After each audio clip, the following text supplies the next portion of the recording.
একবার এক গ্রামে ছিল একটা ঘন বাঁশ বাগান। গ্রামের লোকেরা সন্ধ্যের পর সেই বাগানের কাছে যেতে ভয় পেত, কারণ শোনা যেত সেখানে নাকি এক ডাইনি বাস করে।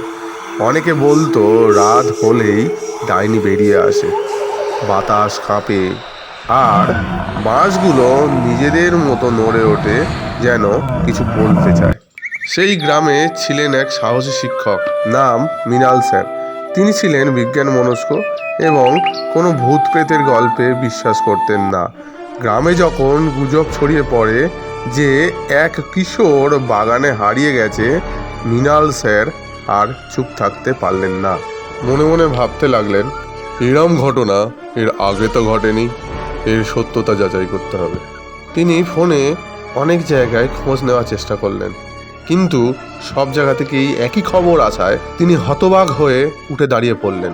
ঠিক এমনই সময় তার একটা বন্ধু দৌড়তে দৌড়তে তার কাছে এলো। কি গো মাস্টার, ছাত্রছাত্রীদের কি গো শিখাইছ? এত বিজ্ঞান মনস্ক টনস্ক করো না, বলেছিলুম।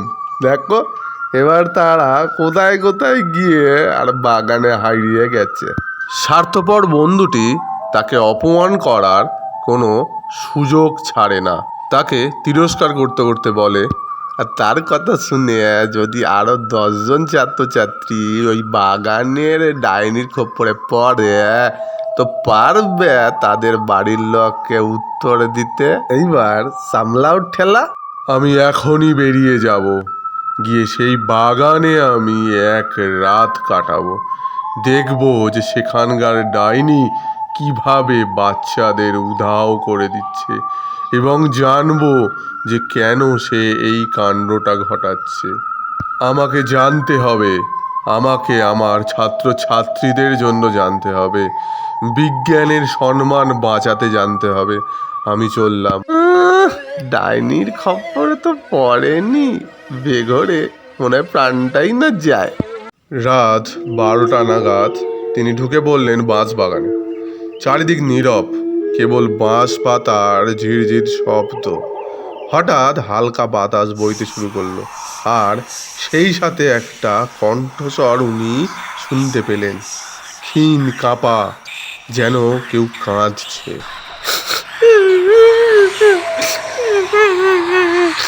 শিক্ষক বারবার ভাবতে লাগলো যে আমি ভুল সিদ্ধান্ত নিলাম না তো?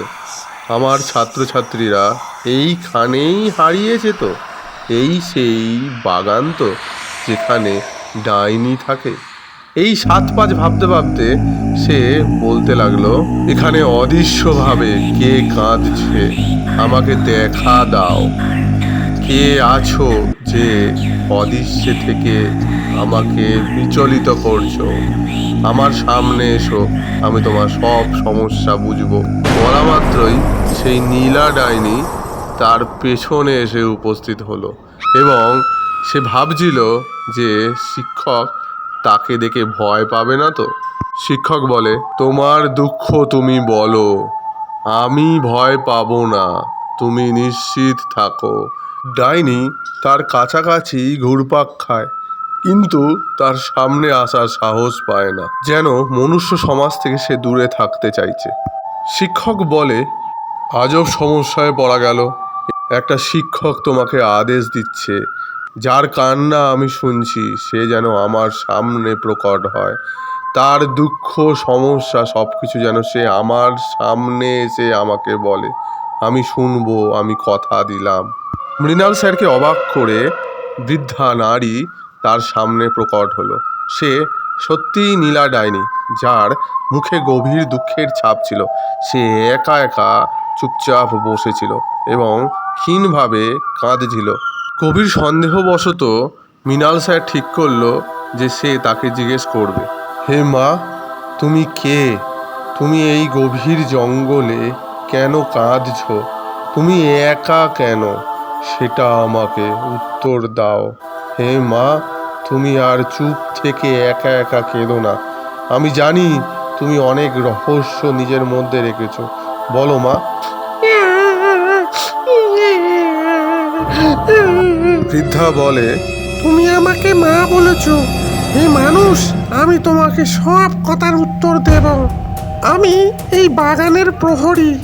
সবাই আমাকে ডাইনি ভাবে, কিন্তু আমি শুধু পাহারা দিই যাতে কোনো অসৎ মানুষ এই বাগানের রহস্য না জেনে ফেলে। তা গোপনটা কি আমাকে তুমি জানাবে না মা? বৃদ্ধা নীলা ডাইনি জানায়। বহু বছর আগে এই বাগানে এক প্রাচীন জ্ঞানীর আশ্রম ছিল। তার হাতে লেখা কিছু পাণ্ডুলিপি আজও বাঁশের নিচে পুঁতে রাখা আছে। কেউ তা খুঁজে পেলে অপূর্ব জ্ঞান অর্জন করতে পারবে, কিন্তু লোভে কেউ যেন এগুলো ব্যবহার না করে, তাই আমি এতদিন পাহারা দিতে থাকছিলাম।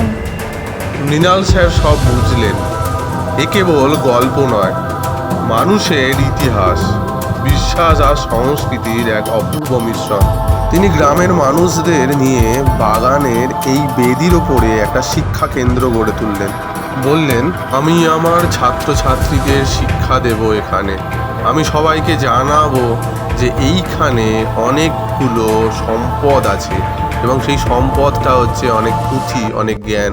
তারা তোমাকে সম্মান করবে, তোমাকে জ্ঞানী বলে মনে করবে।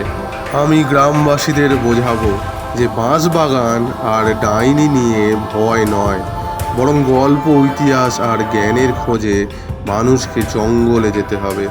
মানুষ বুঝবে তোমার আত্মবলিদান, আমরা সফল হব।